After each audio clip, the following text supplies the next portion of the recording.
Problem 417 gives us a chance to compare two products and the ordering of their production when faced with a resource constraint. In this problem, we're going to be determining how to allocate 200,000 assembly hours available for production.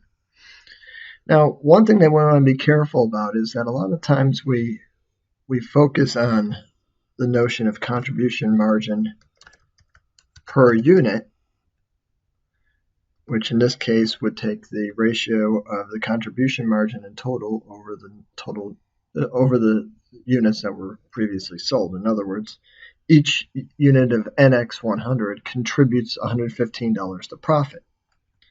Whereas when we look at MX100, it's $95 to profit. And so in ordering this, it would appear as though at the margin, NX100 would be generating additional profits at a faster rate, $20 more per unit. Well, that may be true based on the facts presented here. However, one thing that we have to look at then would be the assembly time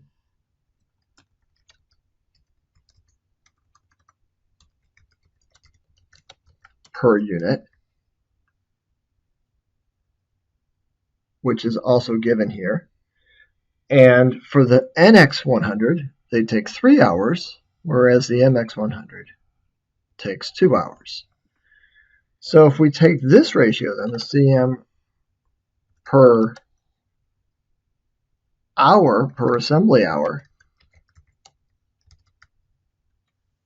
we would actually have 3833 for NX100, and copying this over, 4750 for MX100.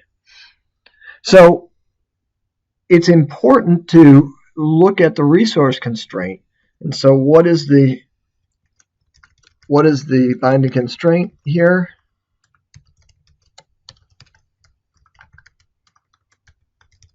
And what we want to do is, in other words, how to allocate assembly time. So in part A, we're told that we have 200,000 hours of assembly time, or we can think about that as direct labor hours here. And we believe that 4,000 of each must be, at least 4,000 of each must be produced. So criterion here is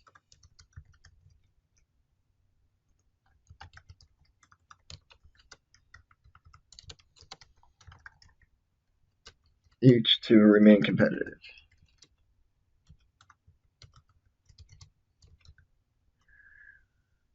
So based on this,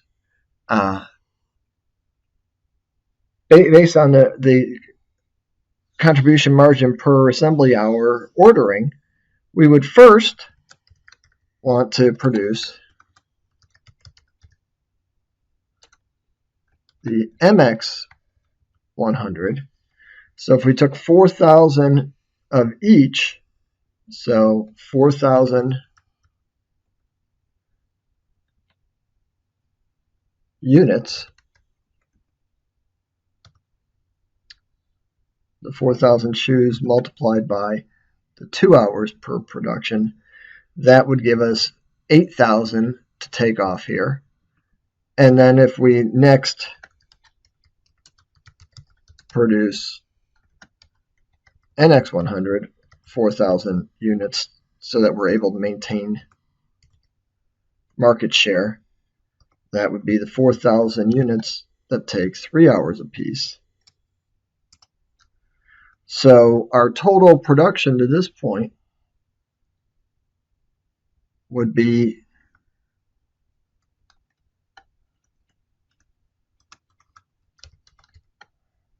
8,000 plus the 12,000. So required initial production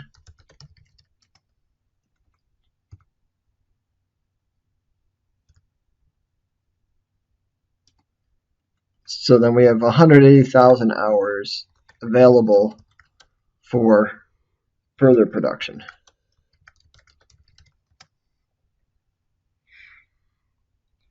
Well, then the question is, what does the market demand look like for our products?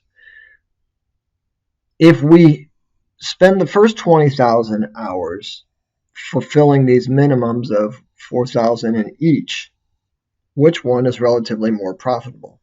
So assuming sufficient demand,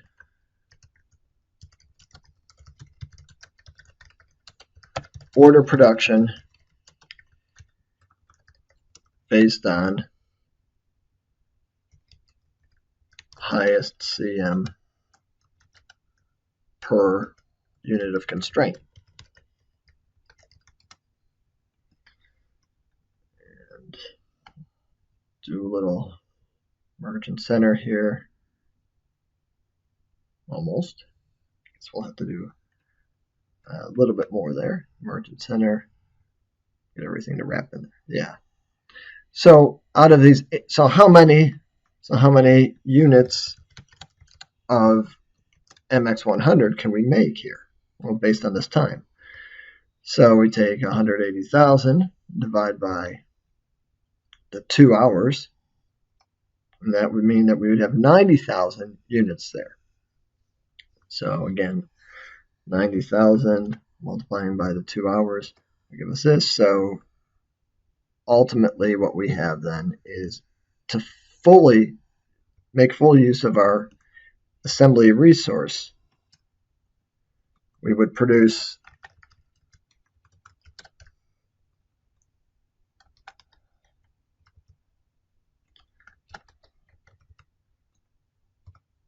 4,000 of the NX100 and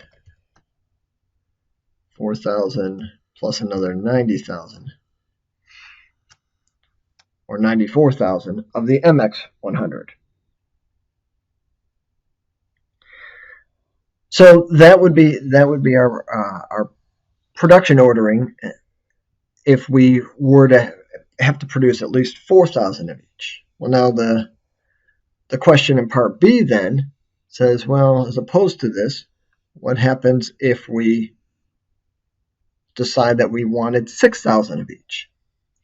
Well, we can, so make sure we save this here.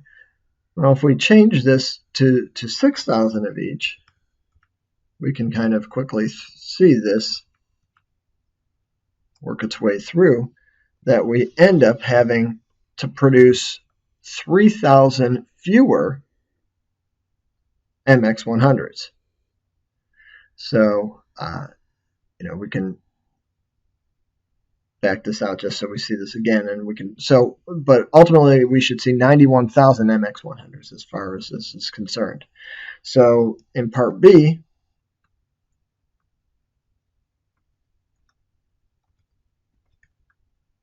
we'll take our 200,000 hours, and then now we produce 6,000 of each. And I'll go through this a little bit more quickly. So we have 6,000 units of MX100 and 6,000 units of NX100.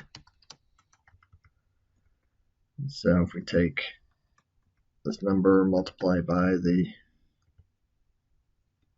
assembly time, we have 18,000, and 6,000 multiplied by the 2 hours per MX100, and then just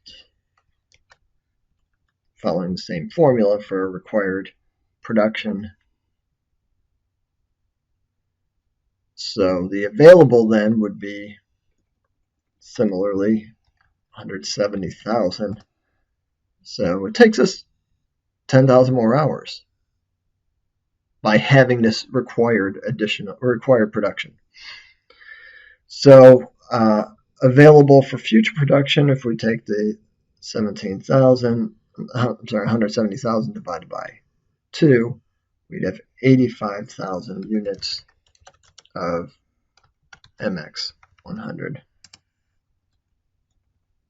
And for completeness, take the 85,000 multiplied by 2 and copy that forward.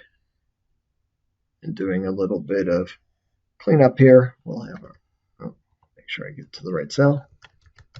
We would produce and then copy these formula over from column H.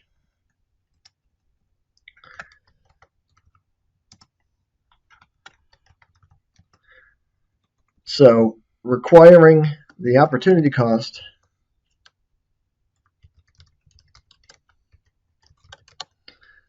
of requiring 6,000 total, 2,000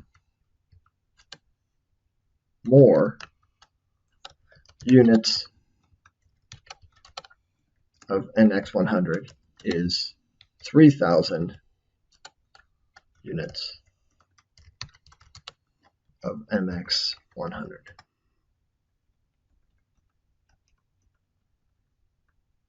And we'll merge and wrap that. Try that again. There we go.